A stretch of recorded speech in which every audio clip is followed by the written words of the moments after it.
Thank you for joining us for this episode of the Apprenticeshift Podcast. This time we're with One Stop. Guys, would you like to introduce yourself? We'll start with Ryan. So I'm Ryan. I've been with One Stop for like 5 to 6 months now, and I've been on an apprenticeship for 2 months. I work in customer insights. Susanna? Hi, I'm Susanna. I'm the Sustainability Manager at One Stop. I work in Ryan's team as well. I've been working at One Stop for around 2 years, and I've just completed my data technician course. I'm Chloe. I'm the Talent Resource and Inclusion Manager here at One Stop, and I've been here for just over 9 years now. Starting off, Chloe, I think you've got quite a unique journey. Do you want to tell us kind of your first introduction to apprenticeships? Yeah, so I went into sort of the traditional old route of apprenticeship. So when I was 17, I applied for a business admin apprenticeship. When I was at college, realised what I was doing at college just wasn't for me. Never really enjoyed being sort of a classroom environment. So this sort of seemed the perfect opportunity for me to go out to work, gain experience, gain a qualification at the same time, and obviously, earning whilst I learnt. So for me, it was a really helpful way into my career, I suppose. And then after that, I then got the opportunity to complete other apprenticeships whilst I was an existing employee, as well as obviously going through the traditional route as well. Do you think starting off as an apprenticeship as your career journey, has that helped you have a better oversight of managing apprenticeships now at One Stop? Oh yeah, 100%. And when I got when I got successful in the apprenticeship that I started out in, it was actually for a training provider as well. So, my first role was within a training provider, so apprenticeships. Been seeing it from both sides. From your two perspectives, what was your journeys into apprenticeships? Because I believe this was your first introduction to apprenticeships at One Stop. Is that correct? Yeah. Yes. So Ryan, if you tell me about kind of your journey. I took maybe like a slightly more traditional route. So I left school after sixth form and went to university, and then worked for a couple of years, and then moved around a little bit, went to Australia for a couple of years, came back, and then got into this role here. And I joined at quite a good time. I think it was National Apprenticeship Week, and met Chloe, I think, for the first time during that. And we had a meeting over the road, and I saw some of the offerings. Remit was obviously one of the companies there. I chatted to Chloe about if it was something that I could do. I didn't know much about the paying into the government scheme that we do here at One Stop. I didn't know how that worked. And I also didn't know, only being here 2 weeks, if that was something that I was allowed to do so soon after starting. Chloe told me it was all okay, and I thought the data analysis role would really help me in my role, make me more efficient and a sort of better employee. And as well, it's so hard getting a job. I felt like almost once I'd got it, I want to make myself as good as possible. And then if I'm ever in that scenario again, having that experience and then something to back it up would be really beneficial. So saw that there was an opportunity and wanted to sort of grasp it straight away. So yeah. Amazing. So I guess 2 months and then jump straight into the apprenticeship program. Is that kind of an offer that you give to everyone, Chloe? So as soon as you enter the business, here's development opportunities straight away? Yeah, absolutely. So we are absolutely transparent. We have our internal colleague help site where all our opportunities to get on are advertised on there and available to all colleagues. And then what we do is we have 2 cohorts a year for our apprenticeships. So just to keep it a bit more controlled, but we have 2 cohorts where we'll do expression of interest ready for March and then September as well. Good. So Susanna, what was your kind of introduction to the apprenticeships at One Stop? Because I think you've been here for 3 years, is that correct? Coming up to 2 years, and it was something that I'd seen a lot of people in my team and in my department doing. Most of them have started or have completed an apprenticeship. Every time we have like a business huddle, we always announce when someone's completed their apprenticeship, and we always kind of congratulate them. So it was very much in your face from as soon as you join One Stop that a lot of people here are trying to develop themselves, are trying to learn through apprenticeship schemes. So I knew it was an option for me. And I really wanted to do one, so I started looking at what the different options were. And for me, I think focusing more on developing my skills with data analysis, that was really important. So I decided to do the data technician course, spoke to my line manager about it, and she was very supportive. So yeah, signed up to do a course. Amazing. So Chloe, in terms of getting the apprenticeship out there in One Stop, Ryan said about National Apprenticeship Week, Susanna's mentioned about celebrating success when people graduate and finish their program. Do you find that there's any one way that works really well? Is it good to kind of just approach it from all perspectives? Yeah, so I think that we try and cover it off the best way we can, and we'll always promote through comms, and then we'll always hold opportunity to get on events as well. So we will invite our apprenticeship providers to that to attend as well, so that everyone's got a clear picture on different ways of developing. And it just means that there's some really good transparency, and we'll share colleague stories as well through comms so that people can see other people's experiences of, not just word of mouth, but, real life stories of how they've got on and where it's got them to. So is there kind of any stories that stick out for you guys that someone recently passed in? I know, Susanna, you've got a distinction. Have you put out a comms piece already? Was that quite recently? It was announced in the last business huddle, and I got presented my certificate. And the previous huddle, Jenna, our manager, had gotten hers as well. So it's almost, I feel like every huddle, there's someone we know that's getting an apprenticeship and doing really well. A lot of distinctions. So I think we've got a very studious cohort at the business. But I feel like the colleague stories as well that you mentioned in the comms, you often see that someone speaks about their story of how they're doing their job and they wanted to expand in a certain area. I think for us it's been quite data focused, but for other people there's other development skills that they've really built on through an apprenticeship. So I feel like it's quite regular, the comms we have on it, and it's been really helpful to see that people have gotten through it, done really well, recommend it. So that was helpful in the decision making process. I think it happens quite naturally as well. Like there's always people talking about what they're working on at the moment. There's one of our colleagues upstairs about to take her final assessment, and she's talking about that to different people, and people have been through it as well, so they can help, giving her some support, saying, you're going to be okay. So it's quite natural up there, I think, because so many people are on it. Those conversations just happen really regularly. That's nice. You're kind of creating an alumni system, yeah, isn't it? Where you celebrating success and having like mini graduations. It's really nice to hear, and the fact that you guys are celebrating success is so important, I think, to spread the awareness, because I think for me, a lot of businesses are still struggling to get the messaging about apprenticeships and the right positive message about the program. So to hear from you guys that passive, how great it is to share the experience is really nice. From your perspective, Ryan, are you a little bit daunted by the fact that there's so many people getting distinctions? Set the bar for you now. Every time it's mentioned, someone's getting a distinction, so that's anything less might not be. And I think it's brilliant as well, because obviously you guys have mentioned that you're probably getting more the data side out of it, and that's sort of why you wanted to do that apprenticeship. And I think when I talk to other colleagues as well, one of the main other things is confidence. So people are getting so much more confidence out of doing the qualification, or might have something that they want to alter it to that they have, whether it's from, I think apprenticeships aren't just about that qualification and that key skill set. It's around mentoring, coaching, that career development side of stuff as well. So I think you get so much more out of it that sometimes people don't realise. So I think colleague stories really support with that as well, and show what else you get out of it other than your qualification, which is brilliant, but there's so much more as well. Because I think sometimes you start a new role, or if you join the company, you can almost feel like you're faking it till you make it. And I feel like doing the course and then getting a distinction or a merit or whatever grade, that sort of backs it up, and you feel a bit more, like you said, confident in your role.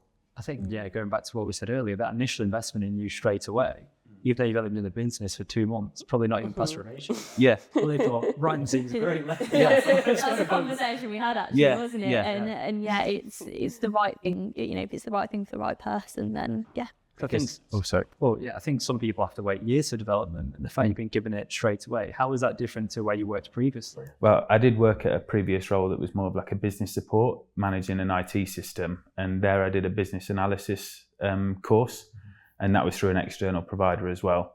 That had a cost associated to it, and I left the company after 18 months, but I'd signed something saying that after 3 years I'll have to if I don't stay for 3 years, I have to pay for it. So then I had to pay for it. And when you sign all those things beforehand, and there's lots of comments made like that, you sort of feel like you're not really being invested in, like it's coming off your own back. Whereas here, I felt like, the company was willing to invest and had that sort of trust in me, which is quite nice, feeling a bit more backed.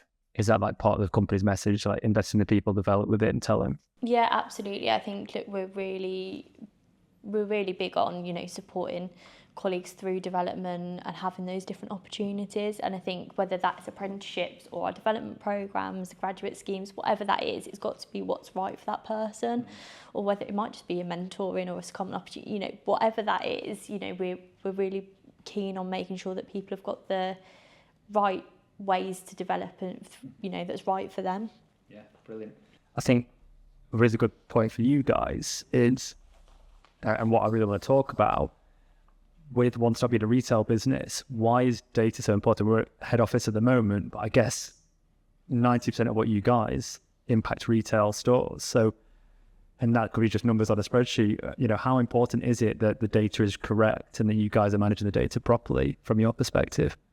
I think it's so fundamental to everything we do. I think it was almost surprising to me when we had these conversations in our course about why data is important for business. And I remember thinking, well, how else do you make decisions other than using data? I remember just thinking it was so kind of obvious how important data is for making decisions that it kind of took me aback that we almost have to justify it sometimes. But I know in my role, even though sustainability is very broad, if you want to track our performance or if you want to track certain metrics, you need to have the data to back that.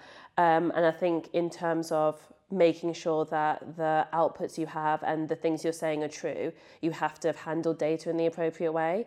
And I think it's something I struggled with before the apprenticeship because I knew how to approach it, but I just knew that there must be an official, proper way to do this that I don't know yet. And I think that's what I really liked about the course was that it kind of takes you through step by step how to do it. And I think in terms of how I learn, I very much like to learn in a deep way. I like to understand everything about something, be able to ask questions, be able to test the limits of things and know what the exceptions are to be able to say I really understand something. So for me, being able to learn how to handle data and therefore to be confident in what I was using the data for was really important. So yeah, I'd definitely say if you want to make decisions or strategies that are based on evidence, you have to know how to collect data and how to draw certain outputs from it. So from your perspective, Ryan, you've just started, but what are you already learning from programs helping? I'm learning I'm only 2 months in, so a little bit that I've looked at so far is about like the ethics and a lot of legality around it, so like GDPR and stuff like that. Obviously, in my role, customer insights, I don't handle loads of consumer data, like sensitive data, but I have handled a little bit in a couple of projects that I've been on. Obviously, that's really important that that's managed properly and securely. And I've spoke to IT about some different pieces about how we do keep it secure, things about like being on a physical server, how they're stored, how they're safe, and then things like when it's on the cloud and we're sharing it between teams on SharePoint. And obviously with what we've seen recently with like M&S and the co-op, that's even more prevalent and really important at the moment. I'd probably say as well, like making sure that we're utilising data effectively. Our stores are quite small, so a big part of my role is range resets and making sure that we've got the right product in the right store. We don't have huge stores with loads and loads of shelves, so we need to make sure that we've got the right product on the right shelf for our customers, making sure that not only it's just what they want, but it's not stuff that we're just going to be wasting at the end of the night and losing money. So I think maybe being even smaller in our footprint in stores makes it even more important that we do make the right decisions. Yeah. From your perspective, Chloe, what was the selection process when you looked at the range of programs? Because there's hundreds of apprenticeship programs out there. Yeah. How are you making sure that you're selecting the correct ones that would best impact the business long term? Yeah, look, I think what we really had to do is look at each individual department's needs and what they do in that department. And we have our core offer, which is your leadership management ones, etc., data. And then we had more of our specific department offer ones where we would look at for people team, CIPDs, and payroll would have the payroll ones, etc. Tech would have tech specific ones. And data actually we found sort of covered majority of our departments actually, because whether you are in the people team in HR, you're still looking at data and looking at whether it's labour turnover, etc., whatever that might be, from a shopping experience, supply chain, for example, looking at, what's coming in the shops, what's going out the shops, etc. There's so many different ways to use it. So we really had to look at what fits in well with our job roles and what job roles we've got within each department that would be necessary for the roles that we've got. Yeah, I think you hit the nail on the head there. Everyone uses data, no matter which role you're in. Even in my role, we look at analytics all the time around Google trends, and we look at YouTube analytics, and all that kind of stuff just helps us tailor the content that we create as well to make sure that we are getting the right metrics. So I think, especially data, you can roll that out into most scenarios. It's really funny. I'm putting a bit of a timestamp on the podcast now, but last week we just got off the back of a heat wave, and Greg's released an article that they blamed the weather on poor performance of sales. So they were tracking the metrics of how many people were buying sausage rolls. And I think, Susanna, you hit it as well. Like, I think and I spoke to your manager previously, Jenna, and she mentioned, because we had hot weather, we made sure there's more bottles of water installed, and that's all based on metrics of data. So what was, again, Susanna, trying to question at you, what was kind of some of the things that surprised you the most about data in your role? Was there anything that's, before you joined One Stop, you wouldn't have thought about, I suppose? Yeah, I think there was a couple of projects that popped up for me while doing my role that was very data heavy. And I think this is my first time in a retail environment.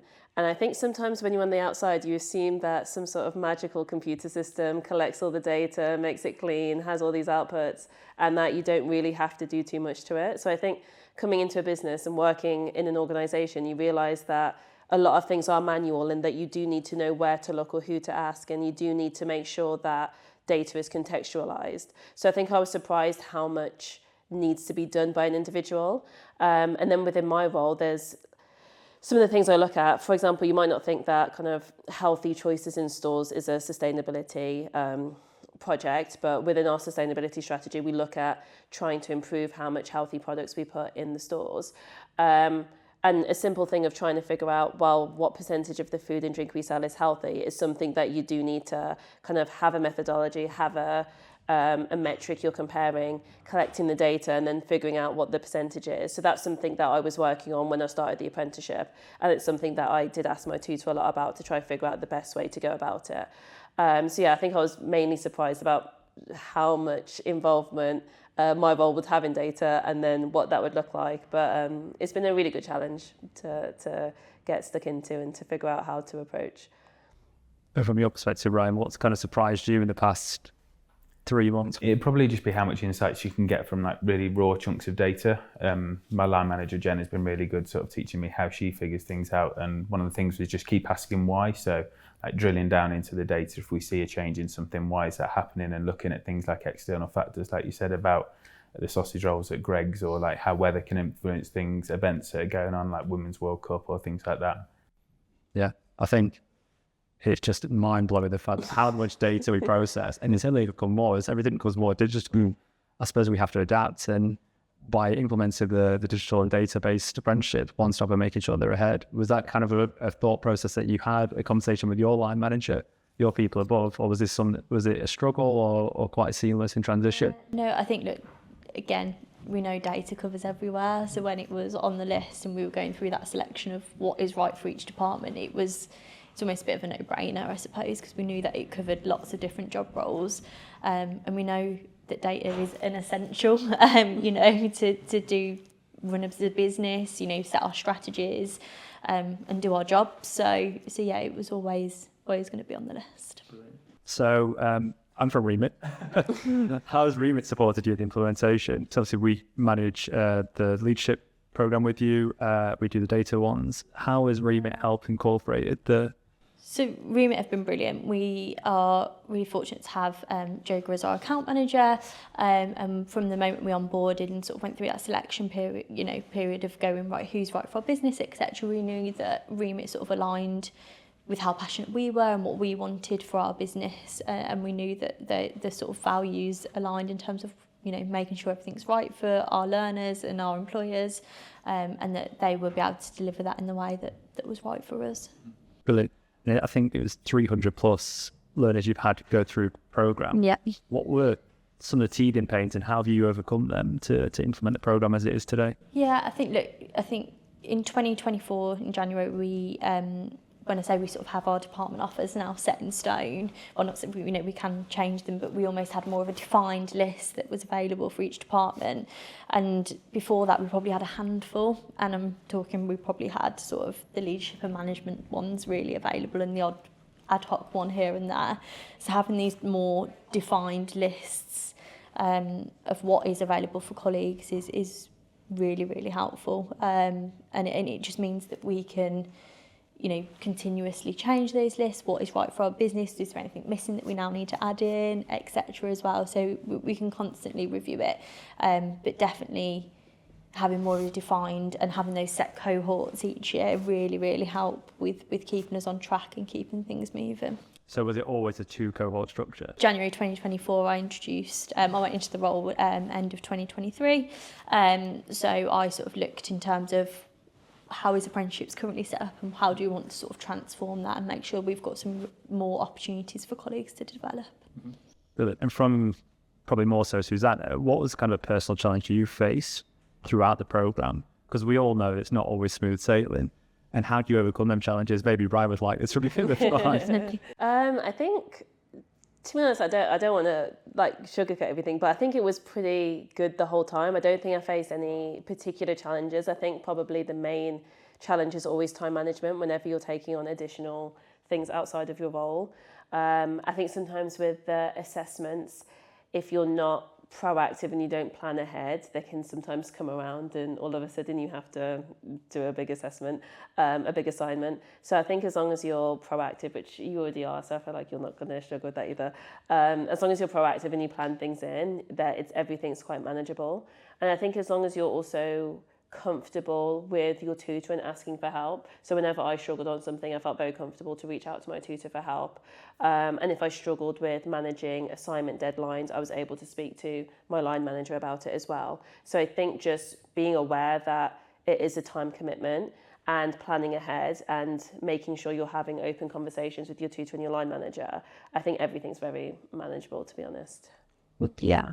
I think, it's time management's a big thing that I hear from every apprentice, every head of L&D that I speak to. I think, we spoke, Chloe, previously about how you kind of support your colleagues. Was getting over the hurdle of the 20% off the job a factor, or was it very seamless from day one? Yeah, I think that there's always a concern, isn't there, when you're, you're taking time away from doing a job ultimately, and given the hours to do that. And I think it's, it was probably more of a worry at the time, and now we're seeing it play out, etc., and we see how it works, and planning that time in properly, etc., really helps to support with that.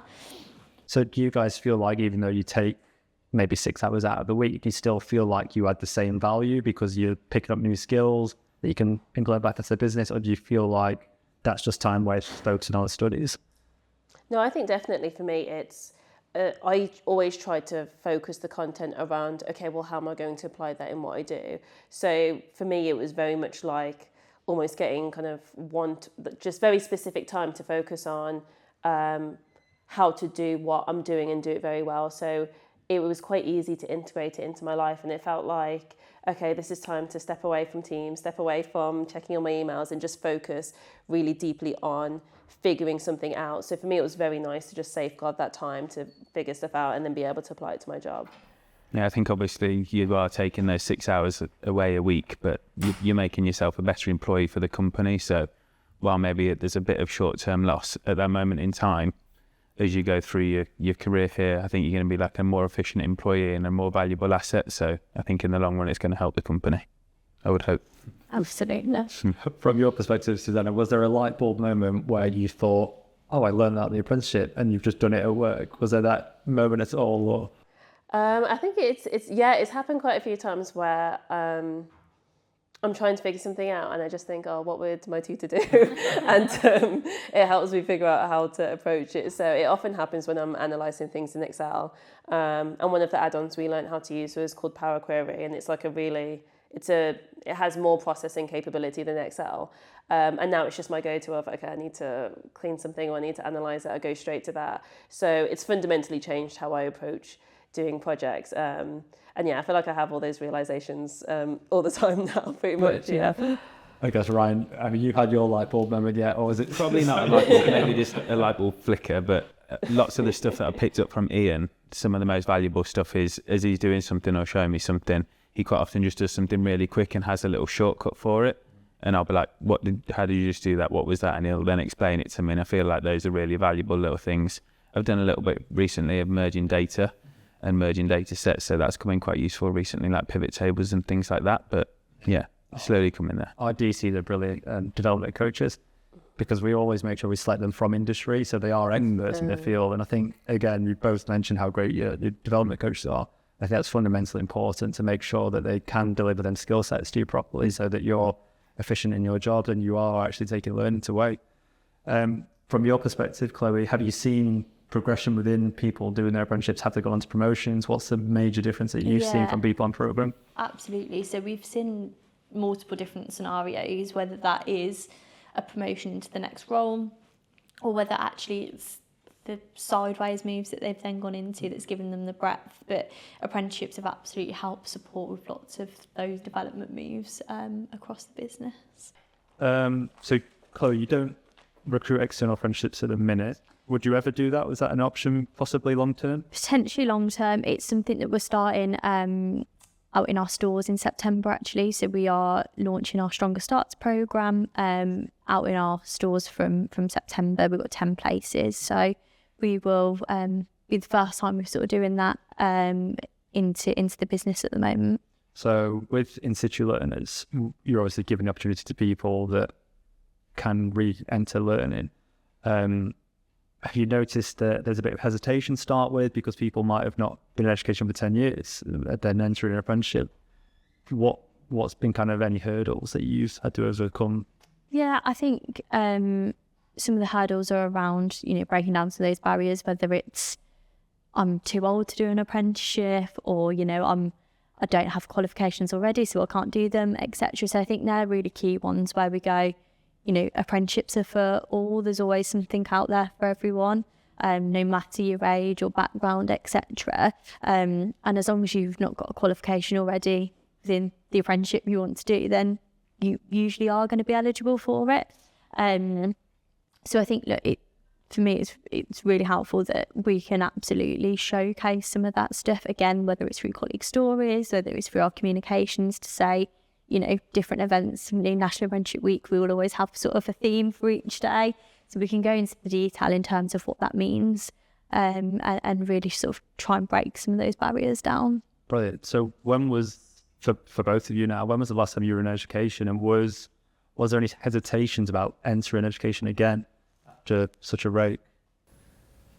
For me, it's been 3 years, so I've spent a lot of time in education. I did my undergraduate and then did a part-time master's for 2 years. So it was a couple years break, and then I went into this. My previous experience with education was all pretty much sustainability focused. So going into something quite different, I did have a bit of apprehension that maybe I need to, have certain skills in this area, or maybe I don't have enough background knowledge. So I did have a little bit of apprehension about whether I didn't meet the criteria for what I should already know about it. But then after learning about what apprenticeships are for and who they're for, and the fact that you can do it while working a full-time job, once I realised that, I was very excited to start it, because I do quite like structured education. I feel like that suits my learning style. And then to be able to learn something and have a qualification to prove that you're good at something, I think is really good. Yeah, I was in undergraduate degree, and that was probably 7 years ago. I wasn't too nervous about coming in and studying. I was looking forward to studying again. It was nice to do something different because my degree was in business, and I wanted something in sort of IT based or maybe data based. As I said before, I was looking at roles in this sort of industry, and it was quite hard to get in. So the chance to be able to get a degree in it makes me sort of feel like I'm a bit more recognised in that role. So I was happy about that. Yeah, so it does give people that opportunity to actually get a qualification in an area that they haven't got a qualification in, and that's especially with changing times and people want to be more digital. Having the fact that you've got qualification there, I suppose it gives you that security, right? Yeah, because I was looking at like degrees as well and different things like that, maybe like short degree courses, and not only is there a massive cost to you as that, it's, what are you going to do alongside it?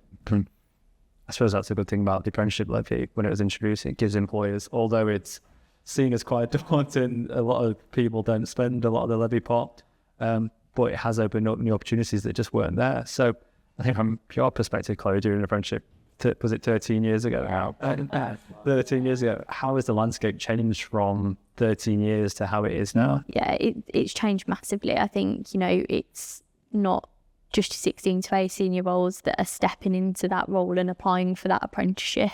To be able to upskill, everyone is brilliant from an existing employee's perspective. It's not just around that, learning whilst you learn, etc. I think it's moved on leaps and bounds, and to be able to do and have the scope what we can do now with apprenticeships is amazing, really, that we've got that opportunity for all our colleagues to do an apprenticeship regardless of their background or age. So do you feel it's helped with retention as a positive part of the apprenticeship levy? Yeah, definitely. I think we're really keen, and we know that it's a big thing to our colleagues from our employee surveys. The opportunities to get on is a real key thing for our colleagues, and to be able to do this as part of that is amazing. So in terms of recommendations for apprenticeships, you guys have talked about how you kind of shout about it internally. What would you say to people that are potentially on the fence? I know we, again, spoke slightly off camera about this, but what would you say to people that are on the fence about doing an apprenticeship, especially at an older age? You've got people in your 40s. I think the oldest apprentice I interviewed was 64 years old.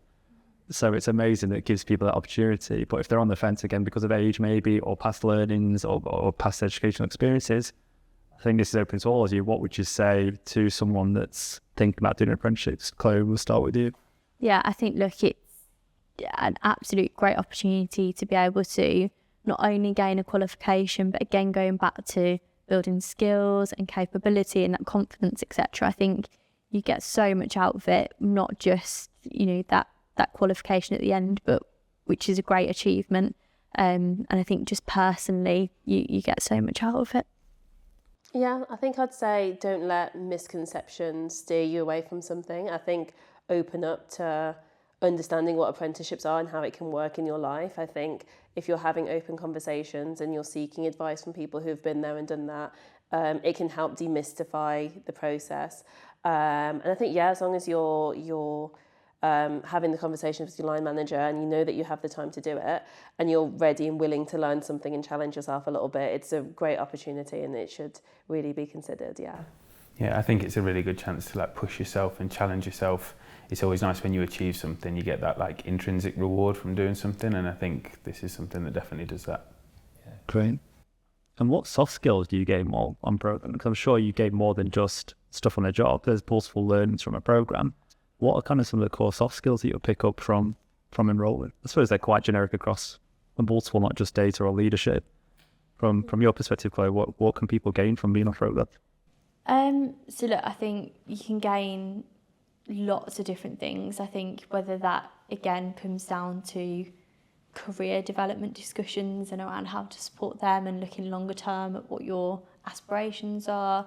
I think you've got things definitely linking back to, I know we keep saying it, but confidence and all those great stuff, going back to sort of that mentoring and coaching piece from one of your coaches, etc. And obviously you're meeting different people on your cohorts, etc. as well, which is amazing to have that cross-functional with different businesses as well to learn those skills. Yeah, good. Susanna, is there any kind of soft skills that you picked up that might have surprised you and thought, I didn't think I'd learn that in apprenticeship? I think kind of going back to education and getting out of your everyday, you do realise areas that can be developed, like even writing an assignment again. Sometimes you kind of forget how to tailor things to a certain audience or certain grammar rules, and I think that was something that was a little surprising to me. And even when you kind of revisit your English and maths at the beginning a little bit, just remembering that there's this whole approaches to just basic things that we take for granted about everyday maths or everyday English.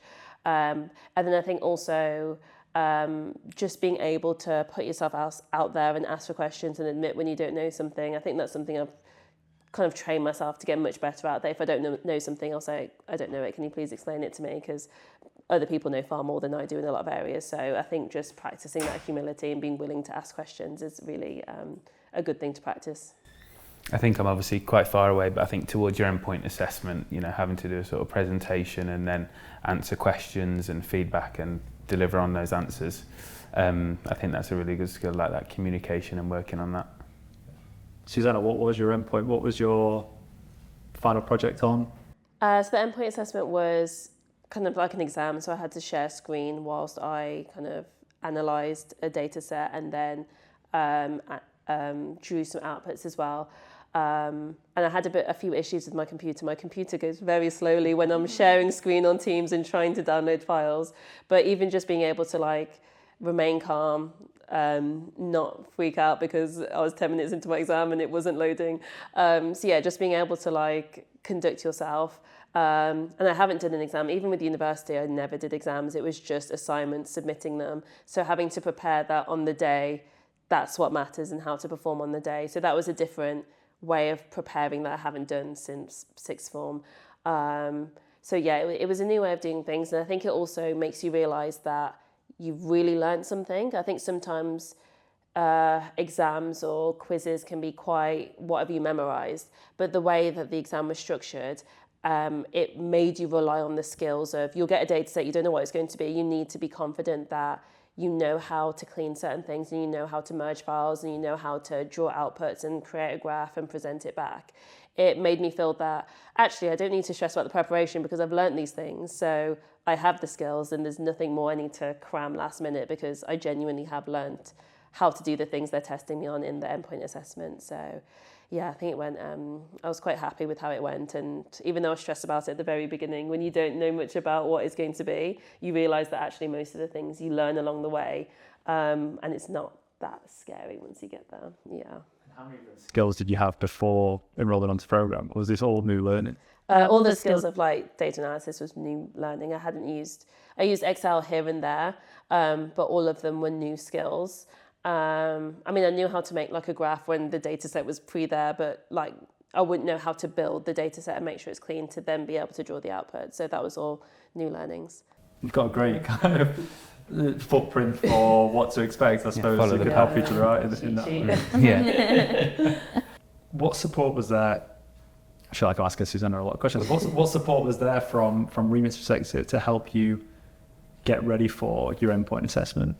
Yeah, so it's something that was discussed from the very beginning. We had the curriculum and we knew what the key behaviour skills were going to be tested on. So from the very beginning, our tutor let us know the key behaviours we're going to be tested on, what would distinguish a distinction student versus someone who wouldn't get a distinction. So it's something we knew from the very beginning, and every time we touched on those skills in content, it was flagged. So we knew that, okay, this is something we'll need to be able to kind of repeat in the endpoint assessment. We then had multiple mocks. So I did quite a few mocks throughout the year. Some we did as a group and we worked through it together. Others we did individually. And then we got a lot of feedback on those mocks. So if there was one thing that we spent too long doing, our tutor would give advice on, okay, you can do this a little bit quicker because you need to focus on kind of the analysis rather than the cleaning. So I think the fact that we had the curriculum, we had the key behaviours, we had mocks throughout. We also had, on the portal, there's modules which we worked through in our session. So I always had kind of literature to review very specific things. For some certain areas, I wanted to read up on kind of the background and the literature behind it. So things that weren't just skills, but had more of a kind of a history and a reasoning behind it. I'd always refer to the modules on the portal. So that was a really good resource. And then we were always kind of encouraged to ask questions to our tutor about any nervousness we had around it. But I think the mocks in particular really help you realise that, oh, this is what I'll be expected to do. And if you feel comfortable doing it in a mock, you know that you'll do well on the day as well. I suppose for you and Chloe, is there any advice you'd give to Ryan at the start of his journey now as he goes towards the end of his journey on how to maybe prepare for endpoint, or any tips that you can maybe give him whilst he's on programme to get the best out of it, I suppose? Yeah, I think it's going to be mainly around making sure you're confident on everything you've learned and being able to showcase all of that. So I think whether you do a mock, endpoint assessment, making sure you've got preparation, whether it's you lean on, colleagues for that support, or whether it's, you've got your tutor there as well to absolutely help support and make sure you're on the right tracks to obviously pass or hopefully get a distinction. Yeah, I'd say definitely don't be afraid of doing the mocks and just having a run through, because I think it really makes you realise that actually it's not this big scary exam. It's just doing things that you do in your normal day, but someone's watching you instead. So I think definitely utilise the opportunities to do mocks and to get feedback from your tutor. I think that's the key thing. I think that would be the best way to prepare you for the actual EPA. And equally, Ryan, have you got any questions for them? I know you're very early in the journey. Of course, so that you'd like to ask them I don't think too much, no. It's quite nice that I've got Suzanne and we work quite closely, so I can always sort of lean on her if I do need something, and we've done quite similar courses as well, so I think that would be quite helpful. I'll probably nag her a bit much. Yeah, it's just slightly controversial now, Chloe, one for you. So the recent changes with functional skills, what's kind of your opinion? Have you got an opinion on that? Do you think it's important that they stay incorporated? Because I know some people that I spoke to, some employees have decided to keep them in there because they feel like it's a big part of development, and then others have said, okay, well, it's the learners to decide. Yeah, so we've took a stance on it that we are leaving it to our learners to decide, because I think that it gives you the option to know whether you want to develop in those areas or not. And some people might just really naturally struggle with maths and English, but it might not actually play a big part in or stop them doing the role that they're doing or the apprenticeship that they're doing. So in some cases, I think it's not necessarily relevant, but the apprentices might want to continue with that as well. So at least they've got the option to decide on whether it's a must or not for them. We have had a couple of learners that have unfortunately been unable to pass their English. Maybe English is their second language, and they have, not unfortunately not been able to pass that, and that had become a barrier for them doing an apprenticeship, where actually they probably could have completed the apprenticeship absolutely fine without the English, but that was another barrier that was associated with it. And again, hopefully those learners will be able to go back through it again now. Yeah, great. On kind of building the perfect program for your business, what do you make sure, how do you go about doing that? How do you make sure that you're including the right messages, making sure you've got the right bolt-ons? I know currently Remit's working on a leadership bolt-on around women in leadership. Can you talk me through what that looks like and how you make sure you've got the right programs in your business? Yeah, absolutely. So the women in leadership one's really key for us to make sure that we're, giving the right skills to women in the business, and make sure that they feel, there's no barriers to progress, etc. And we're there to support them. And I think when we look at add-ons and bolt-ons, we look at it from a learner and line manager perspective rather than my perspective, because they know what their needs are and what their skill gaps might be and the opportunities to develop. So I think they're really key to sort of talk through with their line manager and also their tutor, just to almost get a real good feel of what would be right for them and what are they going to get the most out of. Yeah, great. And from, again, I'll phrase this two different ways. From a business perspective, what can training providers do to better support you in the rollout of the apprenticeships?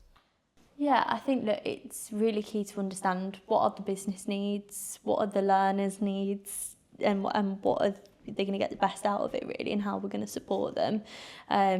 Because ultimately we want them to be able to get something rewarding out the end of it. We want everyone to succeed and have a successful career. And if that's going to support their career aspirations, then that's really important to us. Yeah, great. And from the learner perspective, what can training providers do, or your DCs and mentors do, to make sure that you guys have got the best possible opportunity to get distinctions and come out fully qualified again? I suppose we'll start with you, Ryan, on this one. I know my mentor's always there if I ever need anything, and it's not just a case of if I need anything from my course, it's also in my day job. So like if I'm handling a data set and I'm struggling with something and maybe a line manager's busy, I know that my mentor is there, my tutor's there to help me, and that's always really useful, knowing someone's having like an extra line of support in your work. Yeah, I think I'd say the exact same thing. I think the availability of being able to tailor the course content, that you don't have to strictly stick to the curriculum, but actually if you have a workplace challenge that you want to work through, to be able to feel comfortable. So I think, having the DCs build the relationship with students, that they do feel like, okay, we don't have to stick to this really regimented thing. We can tailor our learning to what works best for us. Yeah, great. And then, Chloe, what would you like to see, maybe not the immediate 12 months, but the next maybe 2 years? How would you like to see the program grow? Maybe aim for 100 learners on program at any time. What's kind of your big aspiration for the apprenticeships in One Stop? I guess it's just always having that open approach to it in terms of what is right for the business at that moment in time, what are the current skill gaps and opportunities, and what is right for each department in terms of making sure we've got a workforce that's ready with those future skills, and making sure we're on track to making sure we've got the right talent in place and the right talent opportunities available for people to develop. Yeah, great. And from your perspective, obviously, Ryan, you've just started, but where would you like to see yourself in maybe the 5-year plan in terms of, would you do more apprenticeships after this one, do you think? Yeah, I think maybe develop myself as much as I can in this role, and if you reach like a sort of glass ceiling, being able to do something in a completely different side of the company, a different job role completely, and then doing something, like I said before, doing an apprenticeship in that, going to have you more confidence in yourself, being able to do that new role. So probably more like a wider scope or more broad roles. From your perspective, Suzanne, what would you want to be in 5 years' time? I think I'll be doing quite similar, but I think if I could expand my role and be able to lean into new learning opportunities, I do love to learn and to push myself in different ways. So if there was an opportunity that I thought was something I was interested in, but also quite practical, I'd definitely explore that. I feel like it's important for people to constantly develop or learn in whatever way, shape or form. I think having done this apprenticeship, I'll probably focus a little bit more on other ways to develop, but I can imagine myself coming full circle back to, okay, I want some more structured learning. So yeah, we'll see. Yeah, great. And Chloe, what would be your message to other retailers that maybe are underutilising their apprenticeships? I know some will have quite large levy pots. What would you say to them about correct utilisation of their? Yeah, I think that it's such a big cost that is going into that levy pot. And if you can support your colleagues through the development opportunities and them having a different way to learn and towards their, careers that hopefully are really rewarding, then it's absolutely worth the investment of spending that and investing in your colleagues to set you up for the future, as a business, but also your employees as well. So you have quite a lot of data that enters your system, be it, as you mentioned, trying consumer data. Susanna, you mentioned obviously buy-in and store impact. How is that data utilised properly to make sure you're getting the most out of it in context to the business? So I think speaking from my position, a lot of what I do is kind of top line a view on how we're doing in terms of sustainability. So we have a lot of governance systems in place where we'll need to present how well we're doing as a business. So I tend to use data to give a picture on our current performance. So I would present that, okay, last year we wasted X% of food in stores, and that then pinpoints that, okay, that is a huge opportunity where we've wasted X percentage of food. Were there other means where we could have tried to avoid that food waste? And then you're able to drill down that we have this top level picture of what our performance is, but then what are the smaller projects within that we can focus on, and then really focusing on what has the biggest impact for what it is. Focusing on kind of like low-hanging fruit first, like what will have the biggest impact, and then working your way through those things. So it very much feeds in at a top level in terms of reporting to our whole business about how well we're doing, but then it helps to structure, okay, well, what are our focus areas? What does the data say in terms of what the biggest causes of waste are? So it's definitely something that we use at quite a high level, and then it structures our day-to-day focus areas. So what's the wider impact of that? Is that cost saving by not ordering X amount of products anymore, making sure that you correctly order at the right time? What's the wider impact of that? So for food waste in particular, it touches a lot of different areas, from kind of retail operations, supply chain, sustainability, product team. So if we identify that a certain type of product is damaged a lot, then that's an area, like for example milk bottles, that has one of the most high wasted scan rates because of it being delivered damaged. So then you're able to investigate that actually who is involved in the situation where we're having milk bottles delivered damaged to store. Is it something we need to engage suppliers with?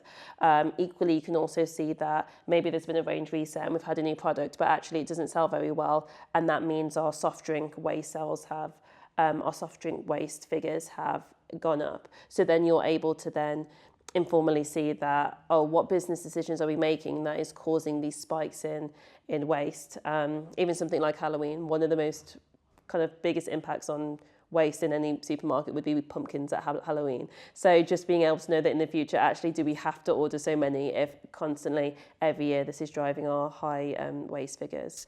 And how quickly is that data turned around? Are you noticing trends within a week, 2 weeks? How quickly impacts? As soon as you pull the report, how quickly can that be impacting people at store level? Yeah, so at the moment it's very slow. So it's the beginning of our journey. This year was the first year we've ever kind of externally reported our food waste. So we're quite at the beginning of the journey in terms of looking at how we report our food waste. And actually doing that was one of the reasons I wanted to do the course, but to be able to handle the data and be able to report to an external standard. So it's something ultimately we want to get to where we're able to more regularly be able to look at what the impact is and be able to see it by month, by week, by day. So it's something that we're striving for, but at the moment we're quite at the beginning of the process for that. And hearing that, Chloe, must be great for you because you're saying, well, these apprentices are picking up these skills that are impacting the entire business. Exactly, yeah, and it shows that it's worth that investment into our colleagues. What was kind of your knowledge of data before you started working with data apprenticeships? Was there, I guess you're learning quite a lot yourself as well, aren't you? Yeah, and look, I've dealt with data quite a lot in the roles that I've done from a HR perspective, so not necessarily around the shopping experiences, etc., and the waste, but more so from a HR perspective, which, it covers a wide range of things. It's doing data on our apprenticeship figures, it's doing, data on labor turnover, how any projects we're doing, etc., etc. We're using data all of the time in our department as well. Yeah, brilliant. From your perspective, Ryan, from your learnings, how do you feel like your knowledge will impact the business? Is there any kind of project you're working on at the moment you can share around that kind of wider impact on business? Obviously, I said before about the range resets. That's been quite useful for that, looking at sales data. Probably another thing would be our position in the market. So we get external providers to send us information on like how we're doing in different customer measures. That puts us in a little bit of a pot against our competitors, and then we can look at our own data that we get, our customer feedback, and we can look at, if we're underperforming in a certain area, why is that? So like I said earlier about trying to drill down in the data, keep asking why, and trying to find the root cause of something. Like I said, it can come originally from that external data. Maybe, co-op's doing something really well and we're underperforming. We look at the co-op and see what they're doing, and we can look at ourselves and see what we can improve on. And then just the aim of that is to just improve us for our customers. Realistically, how efficient can you get? Again, question to both of you. I'm not a data expert. How efficient can you get it to a point where, okay, well, this is happening this week. We know this is coming up. Let's roll it out so that you really are hitting the customer quite quickly. Is there a kind of measure, or is it something that you just have to adapt over time? I think it's something that for me anyway, it's outside of the scope of, there is a limit of what the scope of my role can do. It's something that I'm in discussions with tech and the supply chain team about, is that we need better kind of integrated systems so that we're able to get data more readily. So it's a challenge that I'm having at the moment because it's a lot of manual handling of the data. But in order to have those instant kind of impacts, we will need just more resource for it. So yeah, it's not something that is achievable in the scope of where we are at the moment, for me anyway. I think for us as well, like there's obviously a little turnaround point in the data. I think as well, if you try to get rid of that and try and turn it around as quick as possible, there's a chance for more errors to occur. So I think it's important as well, making sure that the data is processed properly, maybe cross-checked a couple of times through different systems so that we're sure that we're looking at the right data. And is there anything you can put in place to make sure that you are managing the right data? I think there's error in digital, right? So is there anything you can put in place to make sure that you avoid them issues and you are getting the right data and then presenting that correctly? Yeah, I think for me it's knowing the sources and what the data is telling you. So whenever I request a data file from someone, I'll make sure to really understand what the data is showing and not misusing it in that way, and being very specific about the context. And I think you were saying before about some of the data you handle, you have to contextualize it of, okay, we're seeing these trends, but ultimately this only comes from X% of the customers we have. Yeah. So then you have to acknowledge the limitations that actually, who are the customers that are filling out these surveys? What are the insights we can get from this data set, and just contextualizing it so that you're not drawing conclusions that aren't representative. Yeah, I think for us, like obviously we do trials in certain stores and might implement some small changes, and we do that on a trial basis to make sure that the customers are happy with it and it works in that store. There might only be a small sample size of maybe 5 stores, and if we run that for 2 months, we might get 50 to 100 pieces of feedback.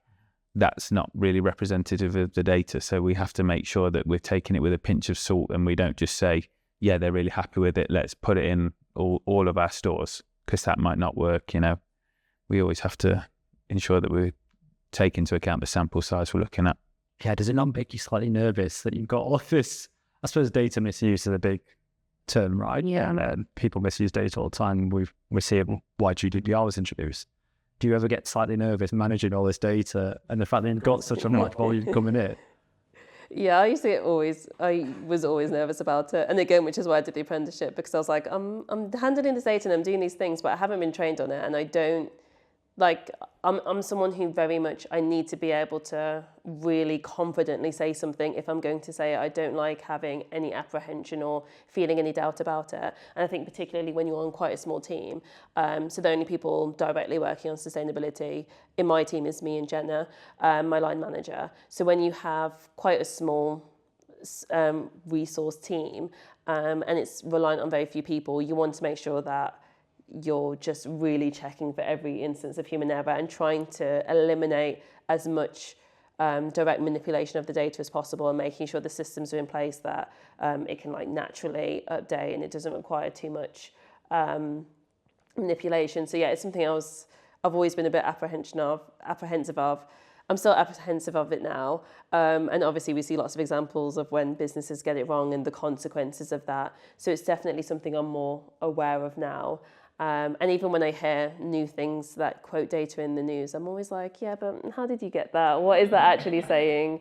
So yeah, I'm a lot more critical now of when I'm hearing the news and hearing different stats, because I know how they get data and I'm like, I don't know. But yeah. I think for me, I'm a little bit apprehensive too, but I don't deal with too much consumer data, which is quite nice. Obviously, I do it a little bit, and when I'm doing that, I'm quite nervous about handling people's email addresses or phone numbers or stuff like that, and make sure I follow all the processes that are put in place. We've got a staff that's role is based around that as well, so that's always quite helpful having someone like that around.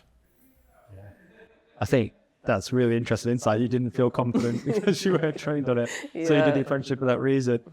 So I guess, Chloe, from your perspective, because obviously there's a finite number of people you can have on program at any given time, and you have to scale with the business needs. So how do you make sure that you are selecting the right people in those departments to put them on program to make sure they are trained, so that people are effectively handling data, or even from a leadership perspective, you're putting the right leaders on? Because we know, again, accidental leadership's a big thing. What's the selection process, and how do you go around making sure you have the right people that are being trained? Yeah, absolutely. So look, we have our departmental offers that are available, which then colleagues can express their interest, and we always ask for that line manager endorsement first, but we'll still have a chat with the line managers after the expression of interests come in, along with the heads of departments, just to make sure that, one, we've got capacity to enable it, and two, it's it meets our business needs and it's right for the colleagues. And how do you get buy-in from a board level to make sure that this is a good use of time? Because I think we touched on it earlier in the podcast, that 1 hour commitment can be quite scary. So how do you make sure that you get confidence from the rest of the business, especially the line manager as well, because that release initially? We did a big bit around what do not only our colleagues get out of the apprenticeship, which we see so much of, but we also did a bit around the benefits of an employer and what they get out of it as well, which I know we've already discussed, but that was a big focus for us to sort of go through, these are all the benefits from it, and also that bit around, this is how much we pay into our levy, and we should absolutely be investing it into our colleagues. Yeah, I've seen great usages like levy share within other businesses. We did a podcast with Stonegate, and they've got small, a micro brewery business that they've levy shared to. and that's just a great way they've used their levy and utilised it properly. What do you wish you could do at the minute? Maybe there's certain limitations in place to properly utilise your levy. Good question. I think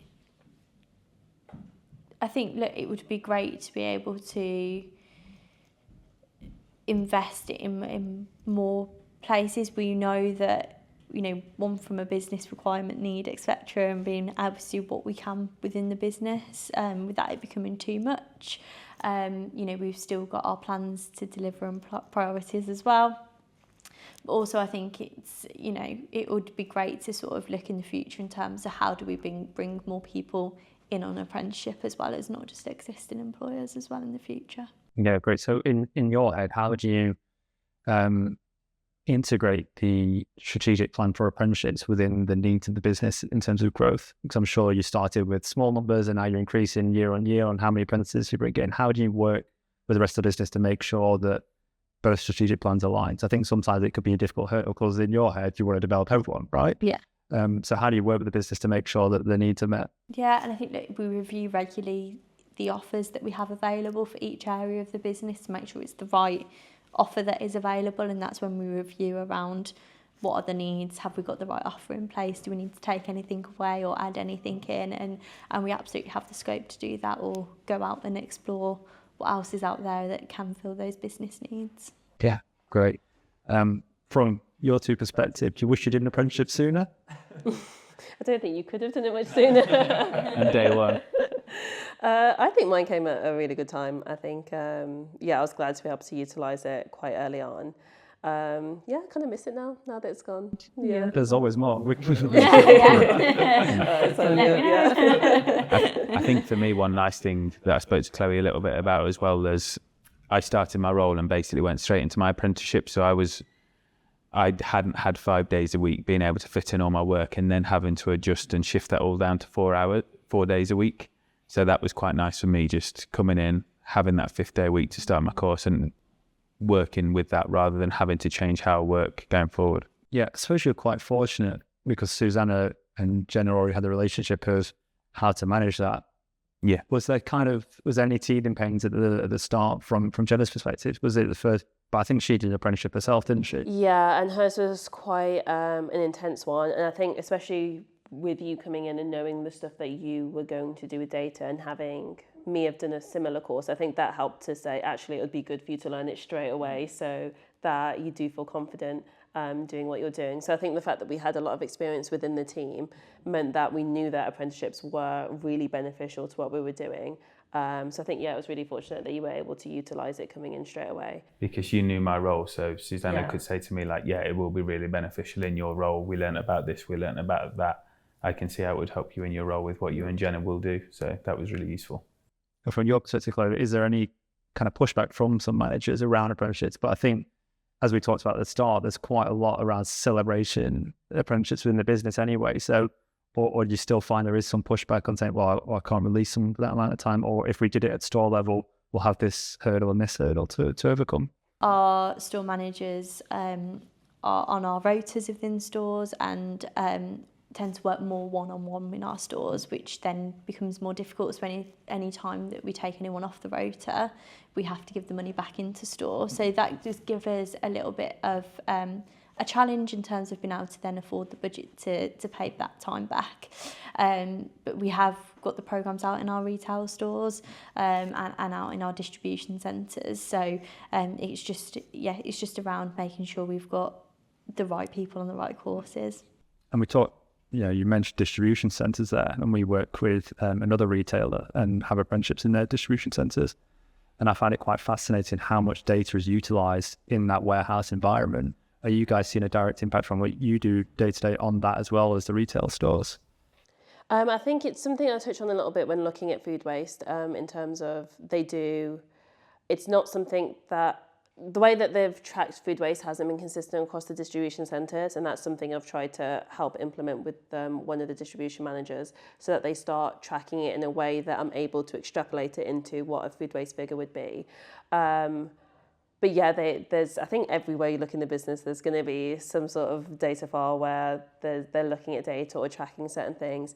And I think sometimes what the challenge for our business is to draw those links together, because I think a lot of teams, they have their own ways and processes and own storage areas where they look at data. But I think sometimes the challenge is bridging those gaps of how can we all work better together, store the same data, and work on it together, so that we're able to not focus all our effort on repeating the same data collection activities, but rather pooling the resources and bringing together a bigger picture. So I think that's one of the key things we need to look at as a business as a whole.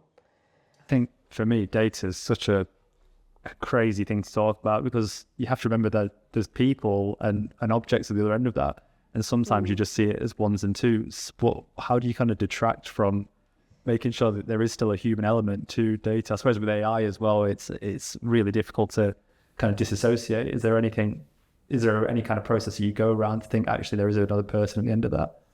Yeah, I think it's difficult for me. I think, well, a lot of the stuff for me isn't based on like an individual person, but you will have to read beyond what the numbers just say. And I think that's the whole point. You have people who are familiar with handling data, because, I mean, you could just plug a data sheet into Copilot or whatever, and I'm sure it could figure out an output of sort, but it doesn't have that context of, okay, I'm seeing a certain amount of wine bottles scanned to a certain waste code, but it doesn't have that context of, okay, but actually at a certain point in the year, we started telling stores giving them different instructions about what waste process they have to follow, or the fact that there's human error, and actually maybe we didn't waste 1 million bananas, and instead it was just that someone scanned the barcode instead of putting the numbers. So I think the skill of being someone who handles data is being able to draw the external context in, being able to have a brainstorm and say, actually, was this trend because this beer is doing well, or was it because there was a heat wave and everyone was like dying of thirst? So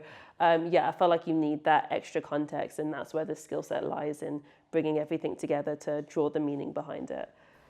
Yeah, definitely. We obviously deal with really large amounts of data, but I think, like Susanna said, just zooming out and having that ability to just zoom out and think about all the external factors as well really helps with that. So one thing I always like to bring up is I did a degree personally. I didn't have the opportunity, not that I didn't have the opportunity to do an apprenticeship. I wasn't aware of apprenticeships. I come out of education 13 years ago, and I wish I did an apprenticeship. Because now when I look at my student debt, it's more than I actually borrowed. The interest is ridiculous. And I think the idea of an apprenticeship, earning what you learn, is such a great opportunity. So I suppose I posed the question earlier, do you wish you did an apprenticeship sooner? And you both gave me in context of a one-stop apprenticeship. I think for me, it's a bit different. So sustainability as a field has kind of taken off in the last few years.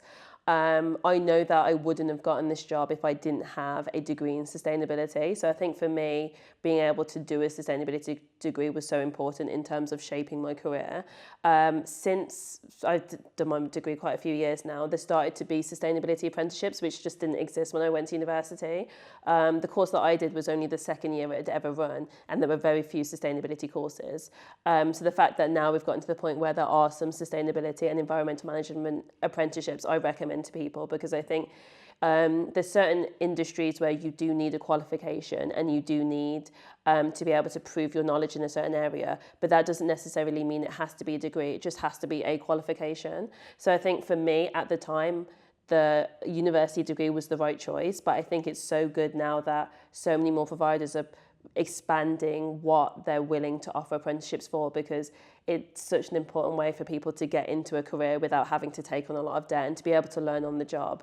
So yeah, I think if I were to start again now and that was an option, I'd love to take it. But yeah, I think I'm glad that I was still able to utilise the opportunity of an apprenticeship later on with something totally different. I think for me, for the high school that I was at, it was you finish high school, you do your sixth form, and then you go and study, get a degree. It felt like any sort of deviation off that was completely crazy. I had one friend out of our little friend group that went and did an apprenticeship at Course, and at the time we thought it was the craziest thing ever, but he's really set up now and seems to be doing really well. So yeah, at the time it seemed really foreign, but yeah, I definitely think apprenticeships are great. I think my degree was good for me at the time, but I definitely... Yeah, I can echo that. I mean, I think in our first degree, we had one friend that went and did a plumbing apprenticeship, and we all laughed. Yeah. So we're going to university, we were having a great time. And by the time we graduated, he was already earning 40k a year, being a plumber. And we were struggling to get graduated. Yeah. So it kind of puts into perspective. So maybe I suppose your journey, did you stay with your employer after your initial qualification? Yeah, and then went through another apprenticeship with them as well. Wow. Yeah, and then come here, and I was fortunate to do 2 here as well. Yeah. So you're just an advocate for apprenticeships, for you about zero debt. Yeah, absolutely. We're sat with 200k debt. Yeah. Just think that. Do you think there needs to be more of an educational piece within the schools? What was the journey for you? Were you told about apprenticeships from the get-go in your? I think look, I went straight into college, and I think it was just more me being curious of knowing maybe I've not chosen the right thing for me, and me being curious around what else would I want to do that wasn't for me. I was doing health and social care and wanted to be a midwife, and now I'm here doing this. So look, it's completely different. And yeah, I think it just took for me to go out there and look at what opportunities were out there and what were the different ways of getting on a career journey. Do you think from your two perspectives, schools could do a better job of promoting apprenticeships? I think so, definitely, especially with now how much competition there is for graduate roles. Like I was speaking to someone who works at university, and she said the competition for graduate roles is so fierce because, I mean, almost everybody's been pushed in to go to university, maybe a little bit less now, and then we all come out and we're all like the same. So there's no real differentiation anyway. I think it does help to have a degree when you're applying for jobs, and I feel like sometimes that can put you above other people, depending on what the role is, but if everybody's got a degree, it doesn't really make much difference.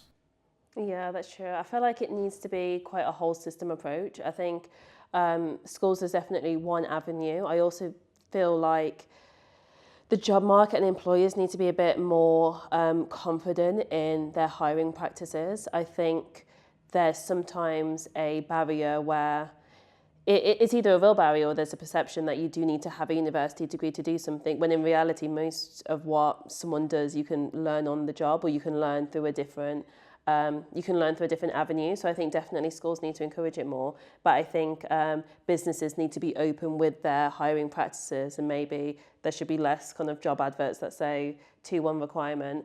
But I also think that other changes nationally will impact it as well. I think the change to university fees will probably naturally mean that less people will be doing university courses as well, and then maybe that will have an impact in terms of equalising the job market a little bit. So yeah, I feel like there's a lot of people involved to help encourage that.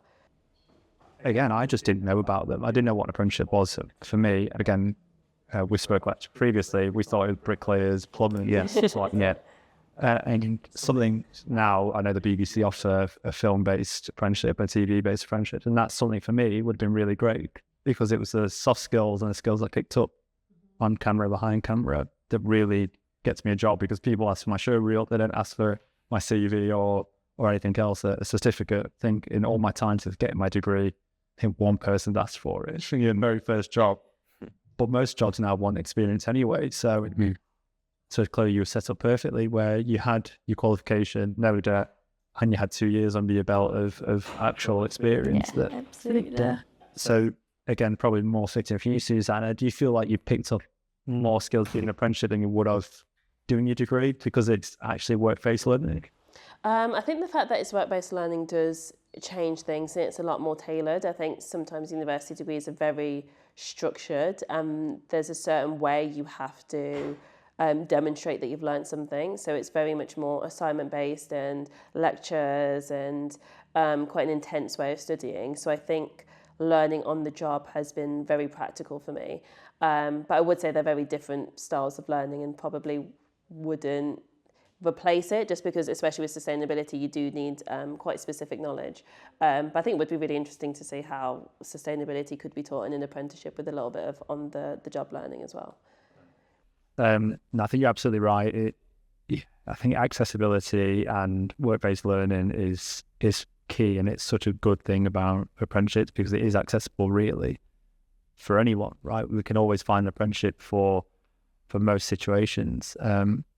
And the fact that it's now, can be delivered all in the workplace or online, rather than, you having a day release to college or uni or wherever it might be, the fact that it can all be done in a workplace as well makes it a lot more easier. Brilliant. Thank you guys for your time. You've been brilliant, and it's been so insightful. I've learned so much about data. And just Chloe, how you guys are managing and celebrating apprenticeships in One Stop, I think is really inspiring, that more people should take note of. All right. I appreciate it. Thank you. Thank you. Thank you.